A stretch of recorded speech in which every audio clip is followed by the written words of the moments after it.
কিভাবে ঈশ্বর বিপদ থেকে রক্ষা করেন 116 নম্বর গীত 8ম শ্লোক থেকে। মৃত্যু থেকে আমার প্রাণকে, কান্না থেকে আমার চোখকে, পা পিছলে পড়া থেকে আমার পদক্ষেপকে তুমি রক্ষা করেছ। আমি হাজারটা বিশ্বাসের মধ্যে একটাই বিশ্বাস বলি, রক্ষা করো। ঈশ্বর বিপদ থেকে রক্ষা করেন। চণ্ডী মৃত্যু আসতে না দিয়ে, মৃত্যু এড়ানো কারো হাতে নেই, কেবল জিহবার হাতে। যদি দুঃখ আসে, তুমি কি কাঁদবে? তুমি কি বুক চাপড়াবে, মাথা ঠুকবে? কতটা তুমি কষ্ট পাবে, যন্ত্রণা পাবে? ধরতে পারবে না। কিছু কষ্ট আছে, সেগুলো কাটিয়ে উঠতে হলে তোমাকে কিছু করতে হবে। তিনি বলেছেন, কারণ সে আমাকে ভালোবেসেছে, তাই আমি তাকে রক্ষা করব। 90 নম্বর গীত 14 নম্বর শ্লোক। রক্ষা করার ঈশ্বর তাকে রক্ষা করবেন। ধার্মিকদের স্বপ্নের মতো সেই কাঁটাঝোপ বা সমস্যাগুলো থেকে ঈশ্বর কি করছেন?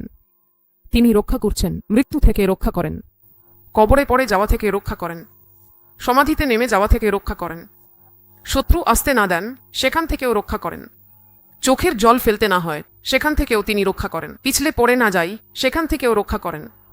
এক পলকের মধ্যেই বড় বিপদ থেকে ঈশ্বর আমাদের কি করছেন? তিনি রক্ষা করছেন। হাততালি দিয়ে ঈশ্বরকে ধন্যবাদ দিই। উপবাস প্রার্থনা মানে রক্ষা পাওয়ার কৌশল শিখতে হবে। এটা একটা উপায়। তাই পল বলেন, বিপদের মধ্যেও আমরা উপায়হীন নই। যদি আমাদের বিপদ আসে, আমাদের কাছে উপায় আছে তা থেকে রক্ষা পাওয়ার জন্য।